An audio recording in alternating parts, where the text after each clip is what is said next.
सत्य काय झालं तिकडे पोलीस स्टेशनला? गेलो होतो पोलीस स्टेशनला. तिथं त्यांच्याबरोबर जबाब आहे आमच्याकडं. कुणी दिला? त्यांनी स्वतः.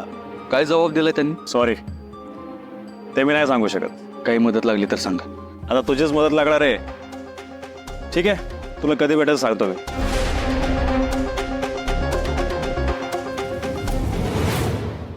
सत्या, तू सावध राहा आणि जरी पकडला गेलास तरी पोलिसांपासून काही लपवू नकोस.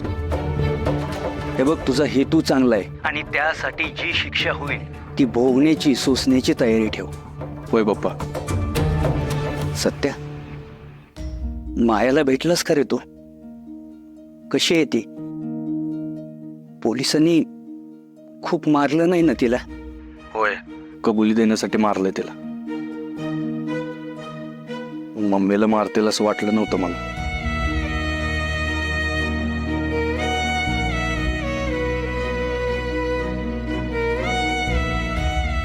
पण मम्मीनं आणि वाघमाऱ्यांच्या आत्यानं काहीतरी कबूल केलं असं म्हणाले मोरे साहेब मला. पण नक्की काय कबूल केलं ते सांगितलं नाही. सिक्रेसी ठेवावी लागेल असं म्हणाले. ठीक आहे, तुम्हाला वेगळं करण्यात खरंच तिचा हात असेल तर तिला शिक्षा व्हायलाच पाहिजे.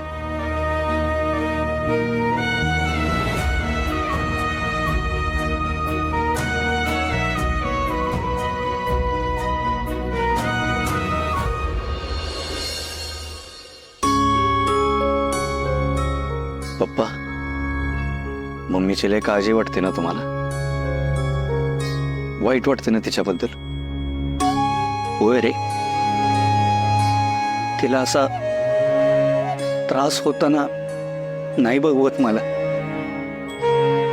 पण काय करू, तिचं वागणं, तिच्या मनात मंजूबद्दल असणारा तिरस्कार. असो, ती कशीही वागली तरी नवरा म्हणून मला काहीतरी कर्तव्य पार पाडावीच लागणार आहेत. चल, जाऊन भेटून येऊ तिला.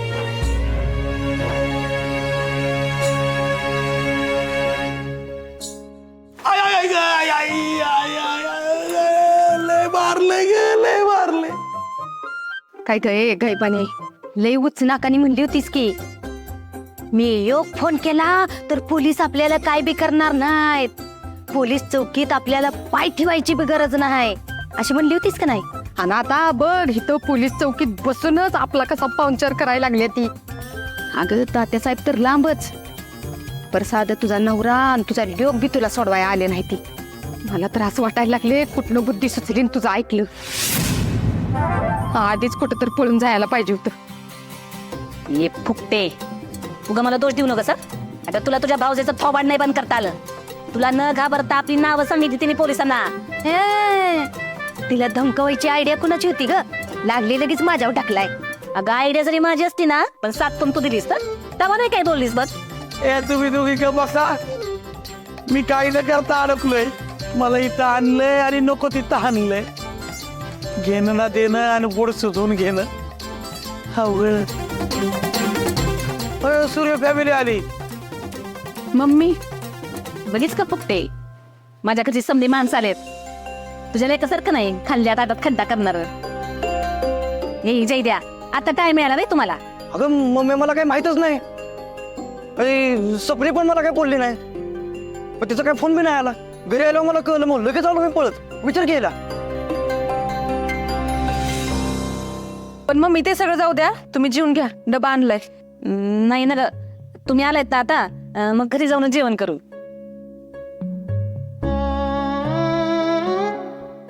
असं काय बघताय तुम्ही? माझा जामीन करायला आलायत तर मग जामीन झालं का नाही? का घरी गेल्यावरच मस्त पोटभर जेवण कर.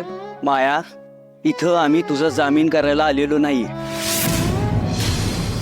काय हो चित्तरकार, का माझा जेलात चित्तर करायला आला तिथं? तुम्ही ना काही कामाचेच नाहीत बघा.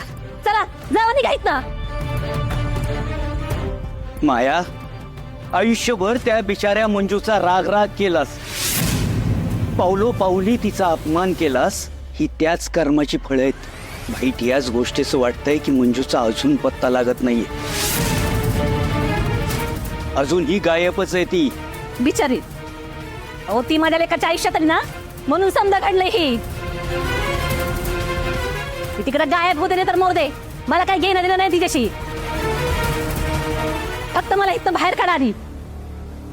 माया, मला वाटलं होतं इथल्या पाहुणचाराने तरी तुला उपरती झाली असेल, काहीतरी अक्कल येईल. पण नाही, तो सुधारणाऱ्यातली नाहीच. मंजू काय आज ना उद्या सापडेलच. पण तुम्हाला इथून बाहेर काढायला कुठलाही वकील तयार होत नाहीये आता. अपहरणासारख्या गुन्ह्यातून तुम्हाला बाहेर काढायला कुठलाही वकीलपत्र घ्यायला तयार नाहीये आता. सुधरा आता तरी, कळत नाहीये.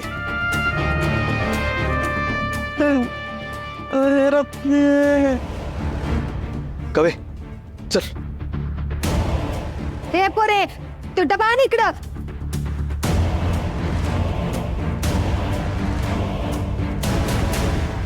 सगळे गेले. मम्मी साहेबांचा बंद फोन. आता आम्हाला सोडवणार कोण?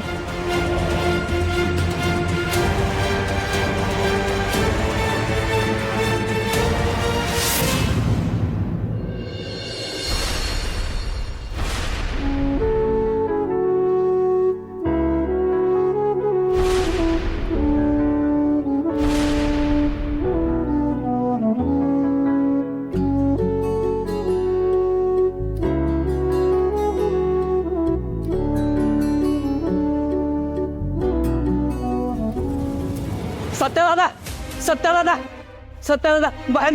अरे बाहेर ती बाहेर आले ते. सत्य, अजिबात हलू नका बॉस. तुझी हुशारी संपली आता.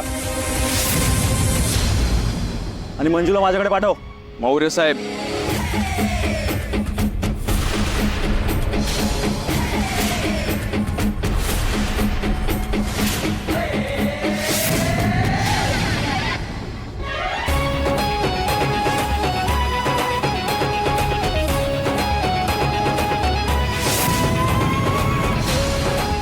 आता मी मागं हटत नसतोय.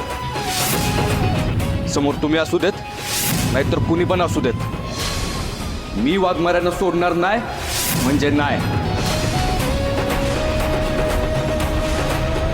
चला वाघमारे.